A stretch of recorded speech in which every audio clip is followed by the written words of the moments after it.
semakin larut dan gadis bernama Misa itu sudah tertidur lelap di atas sofa. Berbeda dengan satu orang lagi yang masih terjaga di kamar tersebut. Sudah keberapa kali Arga bolak-balik keluar masuk pintu kamar mandi untuk membuang hajat. Karena saat ini dia merasakan mulas panas yang melilit di perutnya. Kali ini sudah kesekian kali Arga kembali memasuki pintu kamar mandi dan menciptakan sedikit kegaduhan dari suara langkah kakinya. Misa yang merasa terusik akan suara langkah kaki juga pintu itu. Dia menggeliatkan badan kemudian secara perlahan bangkit dari tidurnya dan terduduk. Kedua mata Misa mengerja pelan menatap sayu khas orang bangun tidur ke arah atas kasur. Kemana dia? Bingung Misa tak mendapati sesosok orang yang dicari di sana. Pintu kamar mandi terbuka lebar yang memunculkan seorang pria dengan langkah gontai lesu lunglai keluar dari sana. Misa bisa melihat dari cahaya lampu kamar mandi yang masih menyoroti tubuh pria itu. Dia? Terjeda Misa segera beranjak dari sofa dan menyalakan lampu ruangan lalu menghampiri Arga. Kamu kenapa? Kamu baik-baik saja kan? Tanya Misa mulai cemas seraya tangan dia terulur menyentuh sisi wajah Arga yang basah oleh keringat. Banyak banget keringatnya. Dan Arga malah terdiam saja menatap terbengong. Dia terpesona dihadapkan langsung dengan Misa yang saat ini ada di hadapannya. Terlihat sangat jelas penampilan gadis itu tanpa kerudung. Sangat cantik, itu yang terlintas dalam benak Arga. Kamu, sekarang cepatlah duduk dulu. Misa yang sudah merasa khawatir menggait lengan Arga berniat memapahnya. Dan seketika Arga tersadar dari keterpakuannya. Dia melirik lengan Misa yang sudah mengalung di lengannya. Kau, udah jangan bicara dulu, mending sekarang duduk dulu deh. Omel Misa menggoyangkan gandengan agar berjalan. Dan akhirnya Arga menurut melangkah pelan ke arah ranjang. Ada senyuman senang di bibir tipis kering Arga merasakan kebahagiaan tersendiri saat dicemaskan oleh gadis itu. Misa membantu Arga untuk duduk setengah terbaring menyender ke kepala ranjang. Tak lupa juga dia menyelimuti setengah tubuh lelaki itu. Telapak tangan Misa terulur menyentuh kening Arga yang seketika membuat pria tersebut kembali tersentak akan tindakan yang tiba-tiba itu. Kamu demam juga? Celoteh Misa merasakan panas membara di kulit yang bersentuhan langsung. Singkirkan tanganmu. Dengan gerakan pelan, Arga menurunkan tangan Misa dari keningnya. Apa yang kamu rasakan? Bagian mana yang sakit? Wajahmu pucat, tapi merah banget loh. Ocehan Misa beralih hendak menyentuh sisi wajah Arga yang pucat kemerahan dan berkeringat. Arga membuang muka untuk menghindari sentuhan itu. Diamlah dan singkirkan tanganmu. Udah sakit juga masih tetap saja galak. Gumam Misa pelan mengerucutkan bibir sebal. Kemudian dia beranjak berdiri. Yang sontak Arga langsung melirik pergerakan Misa yang hendak meraih interkom di atas meja nakas. Mau apa kau? Misa menoleh. Mau panggil Bian buat suruh hubungi dokter. Kau tidak boleh memanggil siapapun. Cegah Arga menarik lengan gadis itu sebelum menyentuh benda komunikasi. Alis Misa berkerut menatap sebal. Tapi kamu sedang sakit dan butuh dokter. Kau tidak lihat jam berapa sekarang? Tunjuk Arga dengan kedikan dagu ke arah jam dinding. Misa melirik arah tunjuk yang ternyata jarum jam sudah menunjukkan pukul 12 malam lebih 10 menit. Ternyata ini tengah malam ya. Kalau gitu kamu harus gimana dong? Cemas Misa sembari duduk di sisi kasur. Besok pagi juga akan sehat kembali, ucap Arga seiring mencari posisi ternyaman dalam senderan di bantal lalu memejamkan mata. Alis Misa semakin tertaut menatap menelisik pada wajah lelaki itu. "Apa kamu pusing?" "Iya," sahut Arga lemah. "Sakit tenggorokan?" "Tidak." "Sakit perut?" Dan buang air besar terus?" Mendengar perkataan itu, Arga langsung membuka mata dan melirik tajam. "Kenapa kau banyak tanya terus dari tadi, hah?" Badan lesu, demam, buang air besar terus, sakit perut, pusing, mata sedikit cekung, dan bibir kering. "Hei!"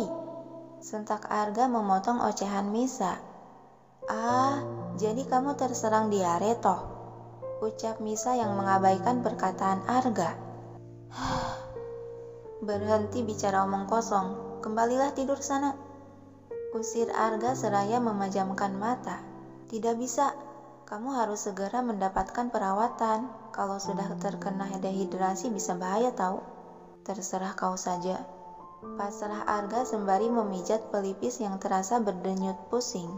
"Kalau gitu aku mau ambil air kompresan dulu buat redakan demammu," ucap Misa beranjak dari duduknya, hendak melangkah namun Arga meraih dan memegang sebelah lengan Misa sehingga pergerakan gadis itu terhenti.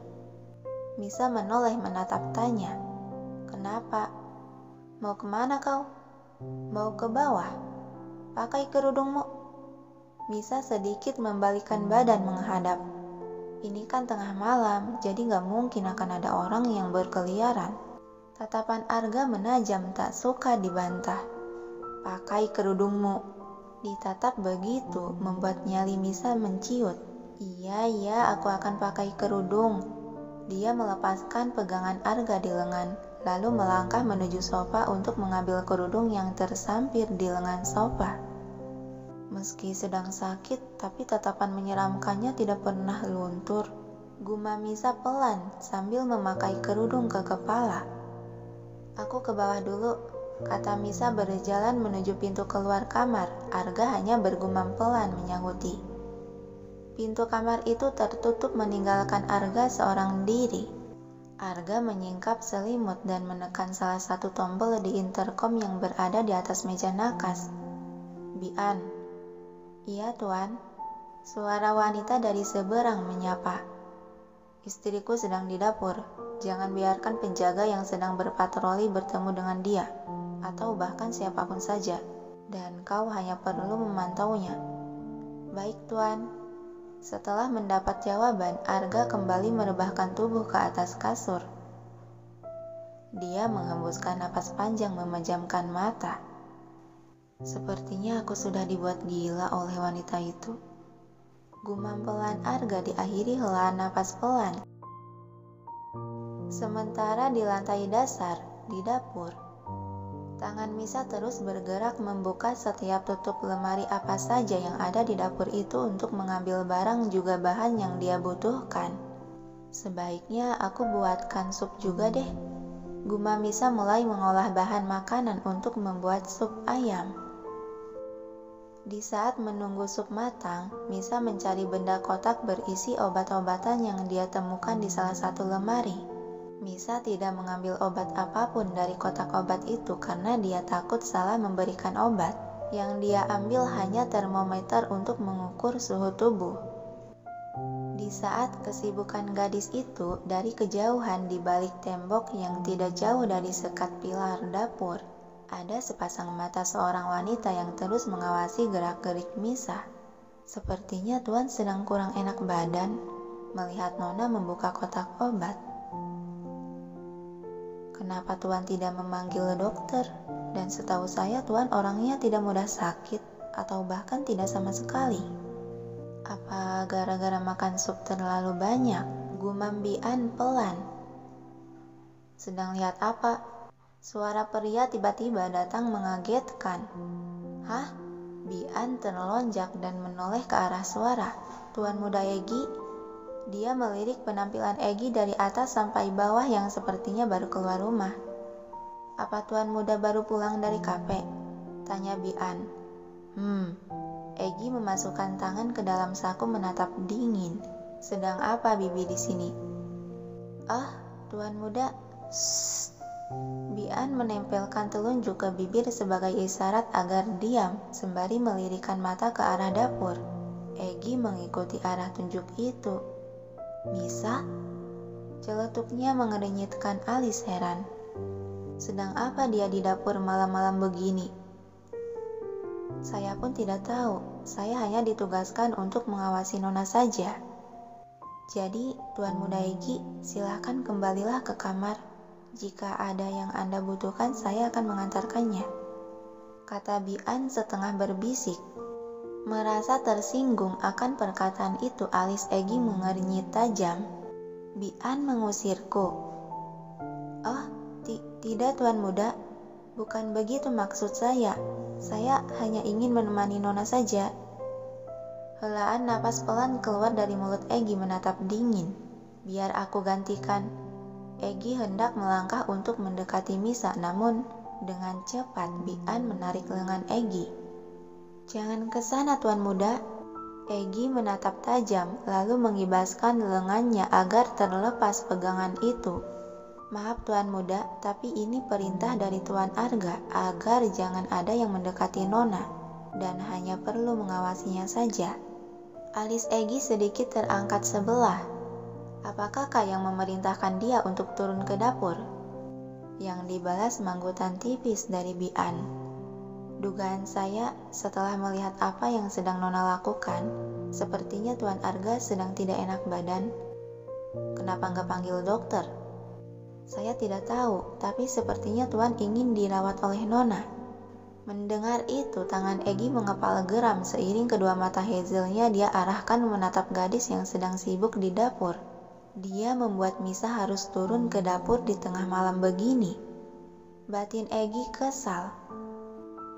Sampai beberapa saat kemudian, Misa telah selesai membuatkan sup.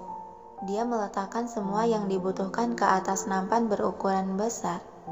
Kemudian dia mulai berjalan mengangkat nampan besar itu untuk menaiki anak tangga satu persatu dengan langkah pelan penuh kehati-hatian. Dan hal itu tidak luput dari pengawasan dua pasang mata. Begini nasib punya badan kecil, bawa nampan segini aja sudah melelahkan dan menyusahkan. Dumel Misa masih berusaha melangkah pelan di tangga. Namun saat di pertengahan tangga, tiba-tiba kaki dia salah pijakan. Ah, pekik Misa yang hampir saja nampan besar itu terlempar. Ah, lebay banget deh aku. Baru bawa-bawaan segini aja udah mau jatuh. Oceh Misa lagi padahal kakinya serasa berdenyut nyeri. Misa, Egi yang merasa tak tega menonton saja, dia hendak melangkah menghampiri. Lagi-lagi Bian langsung mencekal lengan Egi yang kali ini cukup kuat. Tuan Muda, mau kemana? Dia butuh bantuan. Tidak Tuan Muda, lihatlah, Nona sudah naik sepenuhnya ke atas. Ucap Bian mengedikan dagu ke arah Misa yang ternyata gadis itu sudah berhasil melewati rintangan anak tangga. Egi hanya bisa menghembuskan napas kasar sembari menarik lengannya yang masih dipegang oleh Bian. Menyebalkan. Dengus Egi kesal lalu berjalan pergi.